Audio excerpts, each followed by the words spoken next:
Hey, everybody, comrade workers and harried commuters. It's time for another drive time. And the subject here, I'm going to go a little bit deep. This might seem like a kind of a dismal episode, but have heart. So, say you want to write a book, novel, nonfiction, whatever. You want to get out there. You want to create. You want to write a book. Well, I'm going to tell you some stuff that everybody who's written a book in recent years uh, either does know or should know. This episode is about publishing and marketing. Yeah, you want to sit in your room like me and just make stuff up all day. Just create stories, create characters. Uh, Largely, I do it to amuse myself. Maybe you have other reasons you want to do it, but you need an audience. And once upon a time, publishers took care of that for you. They don't do that anymore. They just don't do that anymore. They sometimes all the marketing, no, not sometimes, all the time, all the marketing is up to you. Now, the publishers may hire marketing firms and all the rest. I'll get into that a little bit further on. But that doesn't mean they are actually going to market it. That doesn't mean that marketing firm that they've spent money on or asked you to spend money on will move the needle at all. You can't trust any of these things. And if you've ever tried to promote anything on social media, you know how much of a lie that is. I mean, you may have 50,000 friends on Facebook and Twitter. Good luck trying to reach them all without shelling out money to either one of those platforms. Now, once upon a time, children, I remember when the internet was wild and open and free, and there were no algorithms, and there was nobody fooling with your content or restricting your access. And you could actually sell books. I mean, you could actually move that needle. You could actually, have marketing that was effective. But with Google and Facebook and Microsoft and X and all the other venues clamping down on your ability to talk to people who do want to hear what you have to say, you're kind of screwed. It just makes marketing harder and harder and harder every day. It's not getting easier. I told you it's going to be a dismal episode, but take heart. I'll have words of encouragement at the end to lift you from the bowels of depression over what I'm going to share with you. So, moving on.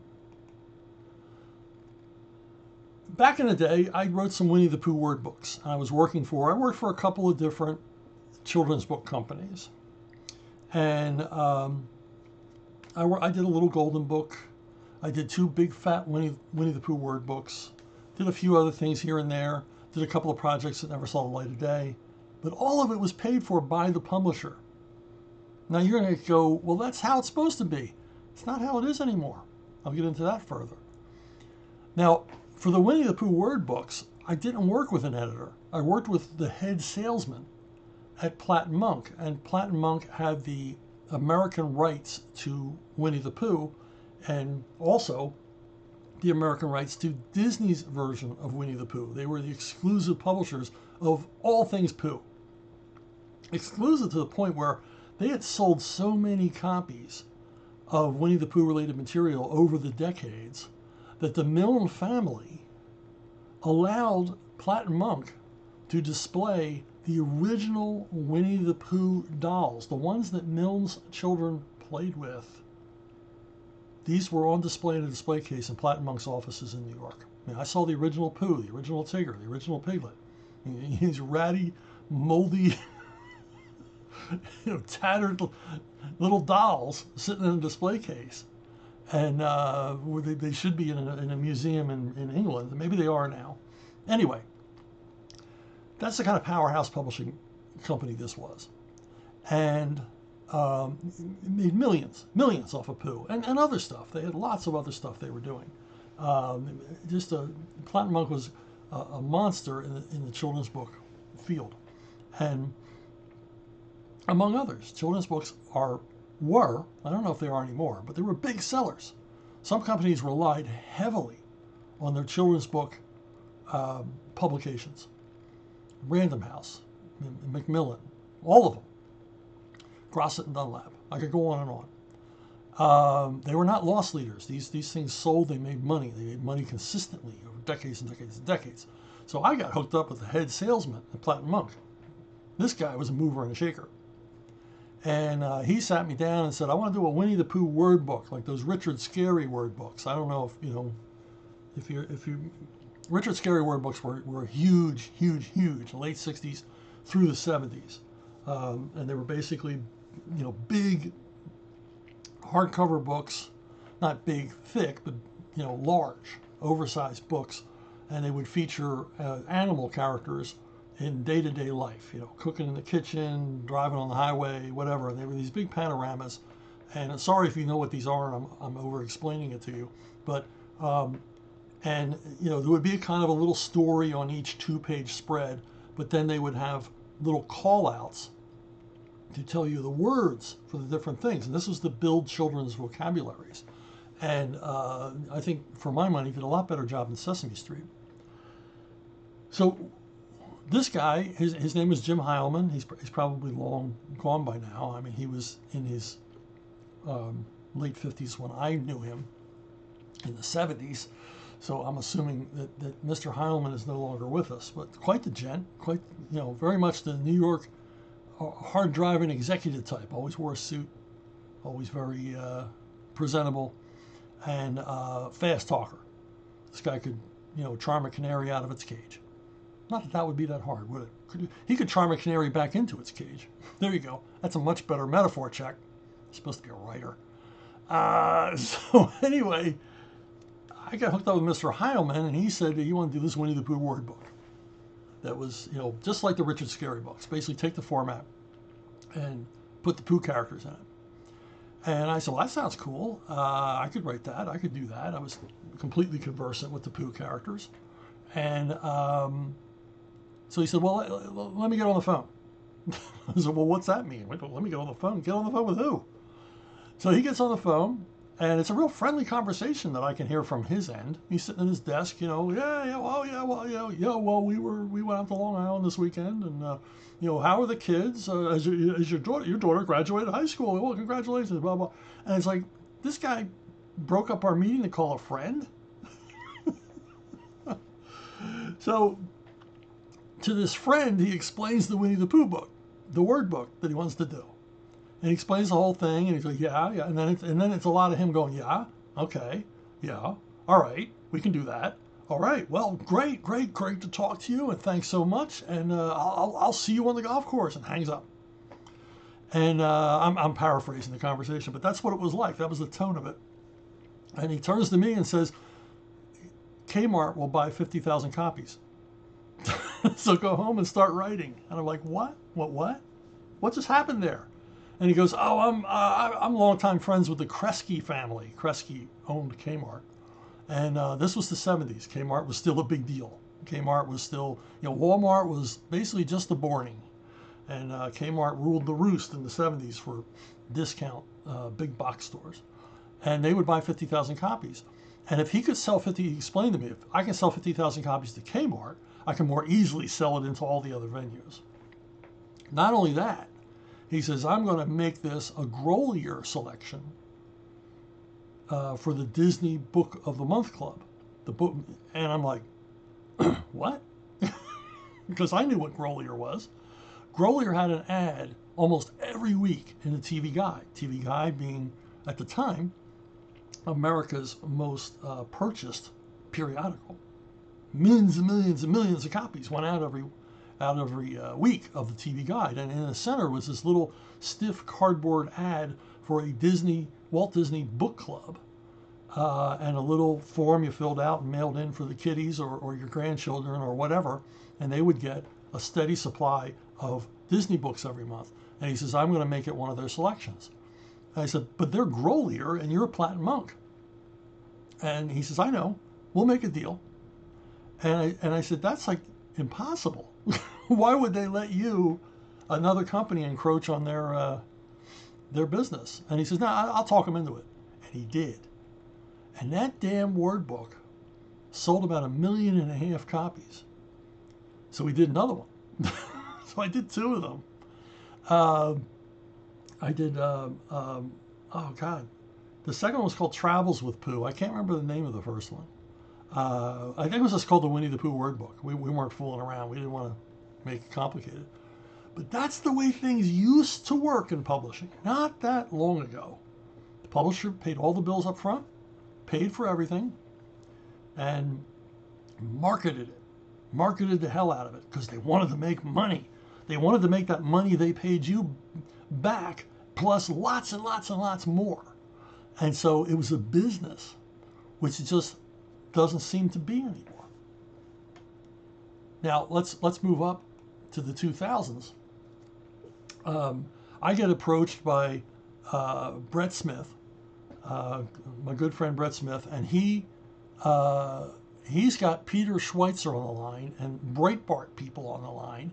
And Peter Schweitzer wrote this book called Clinton Cash, in which he did this deeply researched, I mean, not even that deeply researched. He just read news articles. He didn't talk to anybody. He didn't have anonymous sources or anything else. He just read international news articles and got to the heart of the Clinton Foundation, which was, the mafia envies the Clinton Foundation. I mean, just a large-scale global criminal enterprise. There's no other way to say it.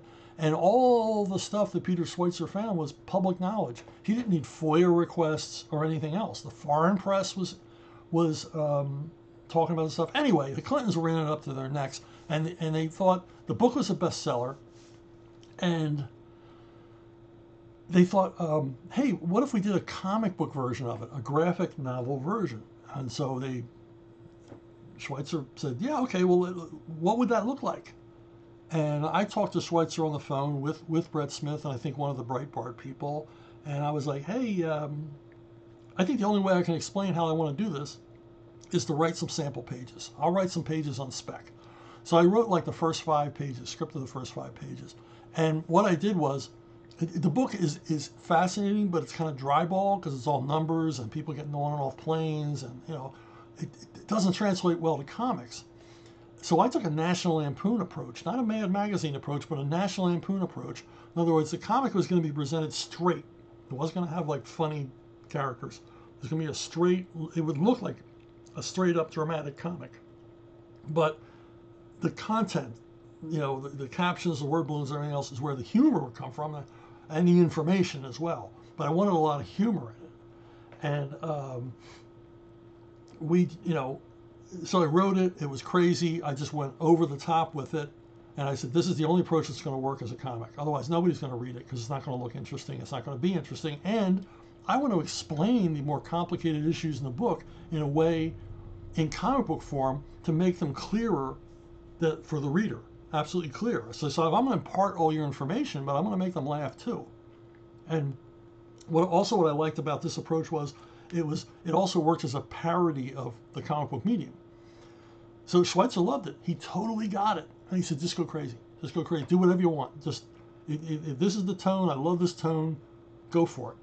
And even Schweitzer at the end of it admitted that the comic, more than the book, more than the documentary, made the crimes of the Clinton bunch and their cronies, it made them even clearer than anyone else had made them. So anyway, New York Times bestseller. New York Times bestseller means nothing. I mean, doesn't transform you overnight. Remember, James Patterson's ghostwriters get on the New York Times bestseller list too. So it's like winning a Grammy. It's meaningless. So we do this thing, and we're hot for it. We think it's great. Schweitzer thinks it's great. And we do get on the New York Times bestseller list. We are #1 on Amazon for a few days, and that's all cool. But then sales just fall off a cliff. In other words, all the people that were already motivated to buy this book bought it. And we weren't reaching anybody new. Nobody knew about it. Now, part of this, I got to blame on Peter Schweitzer, because he made regular appearances on Fox News, never once held up the graphic novel. Never once. I mean, he would hold up his own book. And I don't know if this is the producer's telling. I got nothing against Peter. I just think he didn't realize we needed that push, that it really would have helped if he'd held up that book a couple of times. Now, he did appear, him and Brett did appear on Fox and Friends once, which helped get us up the numbers, helped move the needle. But we really needed, here he is, he's on Hannity, he's on, at the time, Tucker Carlson, millions and millions of viewers, and hold the damn book up. So anyway, but the backstory here is that I think it was, I'm not sure if it was Regnery.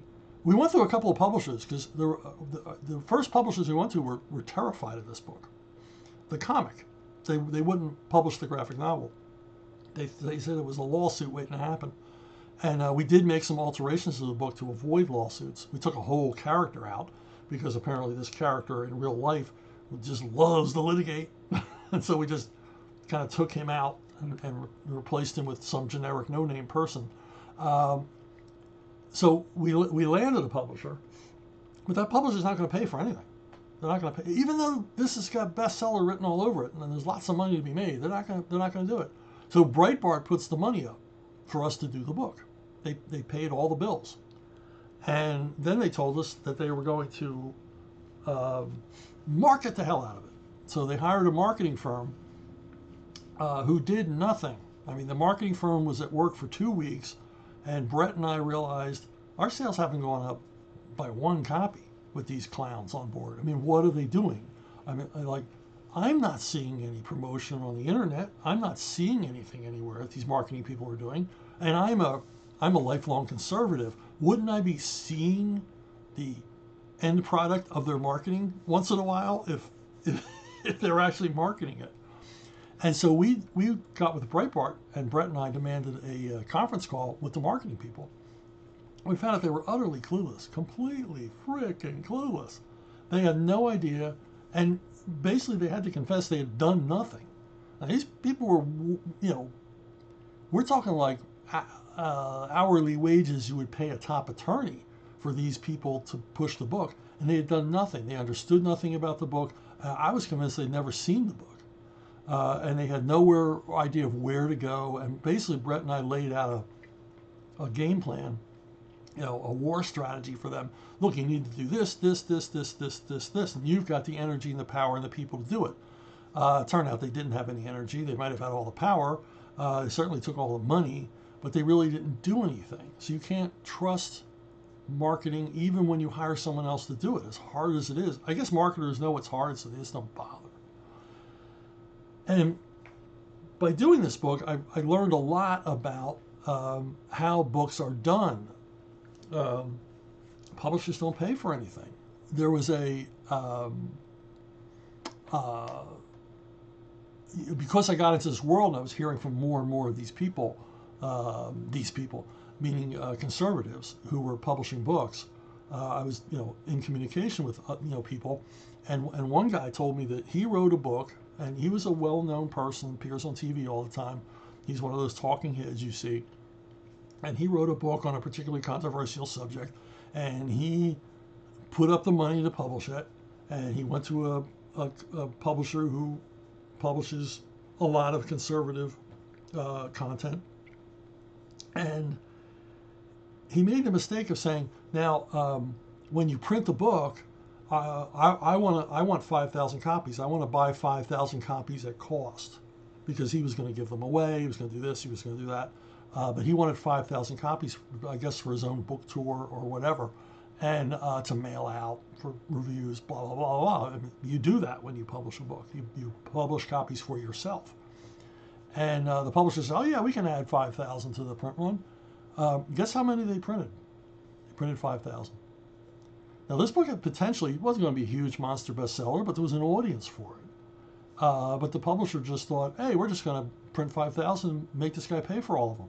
He paid for everything else, and we're not going to publish any more. So in other words, this writer was never going to remake, and this isn't the book, by the way, that you're seeing on the screen. This writer was never going to make his negative costs back, because Basically, the publisher was just taking all his money and treating him like a vanity author. And he wasn't a vanity author. He had written many other books and had a track record of selling. He had an audience base. But this is the way that publishing is now. Publishers don't know how to publish anymore. They don't know how to push stuff. Now, I did The Forgotten Man, a graphic novel based on Amity Schleye's amazing history of the Great Depression. And Paul Ravoche and I, we put up our highest page rates, our premium page rates, and no problem. And if we needed more money, it'd be there, Amity assured us. And we were like, well, where's this money coming from? Well, we found out when we got our checks. This book was entirely paid for by the Council on Foreign Relations for whatever reason. It's entirely paid for by a think tank. The publisher didn't lay out a dime for it. And it did very well. And the thing is, I imagine that the Council on Foreign Relations also paid Amity to write the book this was based on. And, an awful lot of what you see, an awful lot of books that you see are financed by, NGOs or private funds or government grants or whatever. It's like the publishing business doesn't run on its own anymore. I mean, I cry out about the comic book industry and how it's shot itself in the head over the years. But apparently, comic book publishers are no different than publishing houses at large. My great uncle Frank Coyle, was one of the founders of McGraw-Hill, and trust me, he's spinning in his grave, because McGraw-Hill was about making that cash, getting that cheddar for those books.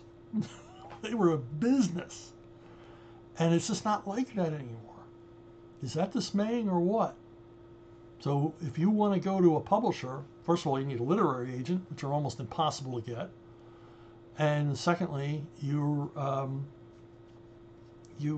to find somebody to pay for the book. Got to find somebody. You're either going to write it for free, and you're going to have to pay your own proofreaders and editors and the rest, as if you were self-publishing, or you're going to have to get a government grant, or grandma to write a check for you. It's sad, isn't it, that publishing isn't a business anymore? And then say you publish through a publisher or self-publish. Trust me, publishing through a big publishing house and publishing through yourself, no difference. You got the market. What form does marketing take? Go Facebook, X, email. Email is the only way I've ever moved the needle. I've given money to Facebook. I've given money to X to reach out to my friends, quote unquote. For this amount of money, we'll reach 15,000 of your friends. But why can't I reach them on my own? I mean, you tell me I got 15,000 friends. Why can't I reach them? Because you can't. Because we won't let you. So you pay the money, and every time I've done it, I've never seen the needle move. And I can watch my book sales. I can watch them, daily. Never moved the needle. I've never seen anything happen when I've paid money to social media. If I send out an email blast, I see that needle move. I can sell books because I know it's reaching to people. And don't use an email service. Email Monkey or whatever those other ones are. Don't use them because they're just as bad as the social media. They don't do what they say they're going to do. And a lot of times, you don't know if they've emailed these people. You have no way of knowing. And I have used those services, and you know what? I never heard back from anybody. Because generally when I send out an email to my fan base, to my email list, I'll hear back, like, thanks, Chuck, this looks awesome, or whatever. I've used, what is it? Monkey Shines, whatever. It should be called Shenanigans. And it's an email service, and you give them the email and all the content and everything else, and supposedly they send it out to your list. I've never, ever once, one time, heard back from anybody that they supposedly sent emails to, which we can only draw one conclusion. They didn't actually send them out. They took my money and didn't do anything, just like the marketers, just like Facebook, just like X. So you are on your own if you've written and you're publishing a book. Now you can hit the book tour trail But good luck with that if you don't have a name. Most bookstores, unless they're independent bookstores, and your brother-in-law runs it, you might be able to get in there. I remember once approaching Barnes and Noble about doing a book signing at the 2 Barnes and Nobles in my area, and the woman said, "Are you local?" And I said, "Well, yeah, I live in the area." "Well, we don't do local authors." I'm like, "What?" I just happen to be local. I mean, if I was coming from Cleveland, you'd let me do a book signing. But because I live here in the Tampa area, I can't. And I said, and she said, well, are you published? And I was like, "Lady, you have no idea." "Yes, I'm published."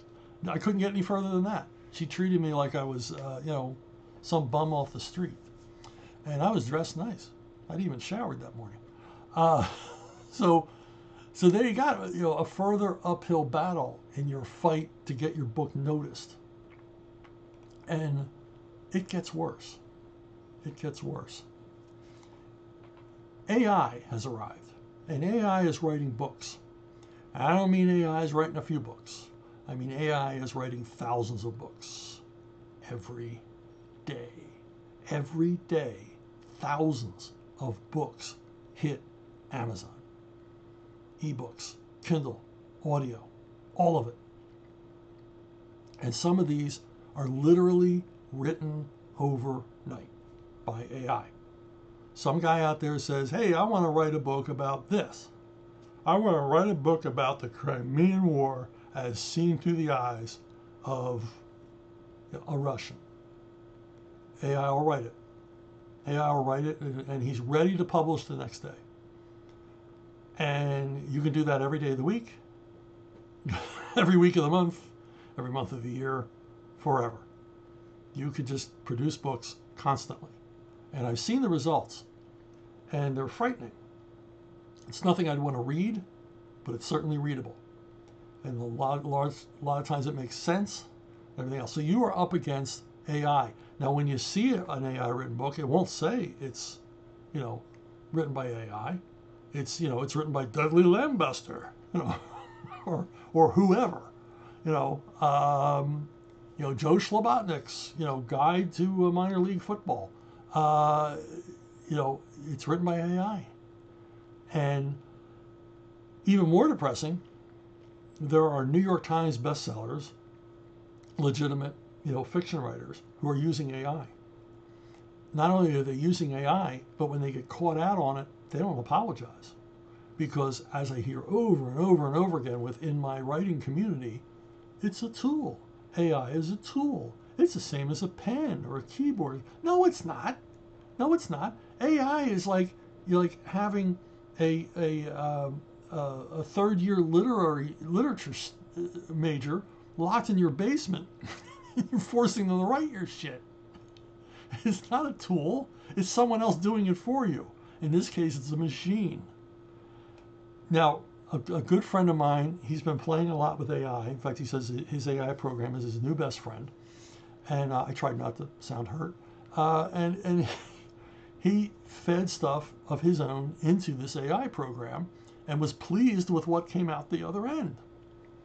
But of course, he's half robot anyway, so of course he was going to be pleased. So he said, "Would you want me to feed something of yours?" And so I had an unpublished comic script. And I said, "Yeah, feed this into it and tell it you want it written in prose." Well, not only did it come back written in prose, it came back written in prose in pretty much my style of prose, because he had programmed it. He had had it read other things I had written. That's frightening, isn't it? Isn't that frightening? It frightens me. So it comes back written in something approximating my style of prose, and it all makes sense. It's like, okay, it even made some good suggestions here. It's writing its own dialogue. I mean, a comic book script has fewer lines of dialogue, far fewer than a prose novel would. The AI added more dialogue. That dialogue wasn't bad. It wasn't even necessarily padded dialogue. It did something to further explore the characters and explain things and stuff like that. But as I read on, the story became less and less familiar to me. And what had happened was the AI had removed an entire scene where my lead character tries to pick up a girl in a bar. Just removed it. and replaced it with this conspiracy involving a computer virus. I'm like, okay, the AI is writing what it knows. And it doesn't know anything about a guy picking up a girl in a bar. And the thing is, here's the crux of it. That scene where he tries to pick up the girl in the bar is important to understanding his character. It's important to advancing the story. It was important to basically letting you know who this character was. What's he like? What's his personality? And by the computer taking that out of it, you've lost a dimension of the character. You've lost the entire dimension of the story. You've lost the heart. You've lost the humanity. And you lost, some pretty funny dialogue along the line. But AI doesn't care about that. I think AI is haunted by Daryl Zanuck, the former Fox Studios CEO back in the 40s and 50s, because AI is only interested in advancing the plot, advance the plot, advance the plot, advance the plot. It's James Patterson. It's James Patterson as a program. And it's not good. This is not good. This is not good, not just for you and me as writers. It's not good for our culture. It's not good for humanity. We've already seen what virtual AI, in other words, moronic film producers and studio execs who wouldn't know a new idea if they fell over it. They wouldn't know a new concept if it got in the shower with them. They can only retread old ideas, and this is what AI does. So we've already seen the results of practically a human version of AI in Hollywood, and you see where it's brought us to, one horrible, tedious, tiresome, repetitive production after another, one forgettable movie and TV show after another, sequels, reboots, prequels, because the human AI is just actually not quite as stupid as the actual AI. Because the actual AI is pretty damn stupid. If you've ever played with it, it doesn't know, in other words, in creating the image on the screen, if you're watching this, I did this with AI and an image removal, a background removal program, and I could not get. I asked it. I wanted an AI. I wanted a robot writing, typing on a typewriter, and the AI could not figure out which end of the typewriter you use. It always had the typewriter turned the wrong way. So it's moronic, and this is an advanced program. But the thing is, it's not going to be moronic forever. The AI is learning at a more and more rapid rate. So we're going to be seeing more and more books. You're already seeing it in instruction manuals. You're already seeing it in news items. If you go on YouTube and there's some sort of clickbait article, not only are you listening to an AI voice telling you something you already knew and getting most of it incorrect, you're also listening to AI generated copy being read by that AI voice. And you can tell the AI voice has no idea what it's reading. And largely the AI copywriter had no idea what they were really writing about. And we're seeing this more and more and more. Recently, some lazy journalist asked AI to write an article about like the most influential books of the past year. And AI made half of them up. And the journalist submitted it. Didn't know the AI, didn't read it, didn't know. The publisher didn't know, and they put it out there. This list where half of the books were made up. And because AI doesn't give a shit. And a lot of writers don't. So this is what you're up against if you want to write a book. But don't let it stop you. I mean, I was up against a lot of stuff when I started writing. I didn't have a college degree. I didn't have any money. I didn't have anything. All I had was me and my crazy ideas and showing up and pestering publishers and pestering editors and just pushing. And that's part of the game anyway. You're going to have to do that anyway.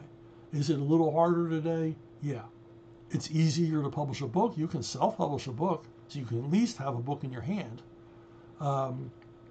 which is way better than when I was trying to get in with my miserable little pitches and treatments, laboriously typed by me, poorly, on cheap paper. You can actually put your book together and have it out there to put in people's hands. And, more and more I'm hearing about people who did successful self-published books that then get picked up by publishers. My Leave on Cade novels, my Bad Times novels, they're not published by me anymore because I couldn't move the needle anymore. So I handed them over to people who are better at selling online than I am, because online is where it's at. There's not that many bookstores out there. And the other problem you're going to face is if you're a man, you got to find your audience, because if you're a man, first of all, publishers won't touch you. Literary agents certainly won't look at you. The publishing world is dominated by females, has been for a long time, but now it's dominated by like third wave feminist females, and they don't like men, and they don't like what men want to read, and they don't like men authors, and they don't like the stories that men have to tell. And I've talked about this before, where the publishing world post World War II began to shrink in on itself, and it shrank down to where it was just about the New York area. They didn't want books about Washington State. They didn't want books about the Heartland. They didn't want books about Canadian fur trappers. They just wanted books about people not being able to make the rent in New York, or having cheating on their wives in the Hamptons. That's all they wanted, because that's the world they knew, and it shrank down. And over the decades, it shrunk down more and more and more and more and more. And now you've got it down to entitled, Vassar graduates who, only want to publish books about, BIPOC, lesbian, wheelchair racers. I mean, it's just shrunk down.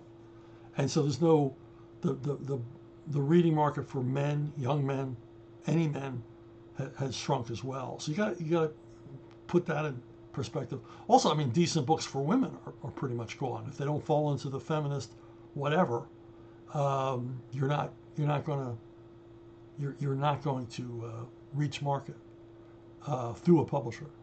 So you got to do it yourself. So there you go. I mean, but do it. Your idea, especially in AI, your good idea, your crazy story, your innovative plotline, your fascinating characters might turn out to have an edge, because the AI stuff is so boring. Maybe it'll be easier to stick out if you can get your book in somebody's hands, and they'll realize this is quality work. This isn't AI. This isn't forgettable beach read. This is good stuff. So still go for it. Still go for it. I don't mean to discourage anybody, even though all of this news is discouraging. And trust me, I'm an established writer, and it's discouraging to me. I mean, it's no easier for me than it will be for you. It may be a little bit easier because my name has some recognition, but my name isn't like a household name. It's not huge. It doesn't make publishers want to answer the phone. I've never had a literary agent. I can't get one. I've been turned down by literary agents, even though I've been on the New York Times bestseller list a couple of times. They don't care. They don't want me. I don't write what they want. They're not interested.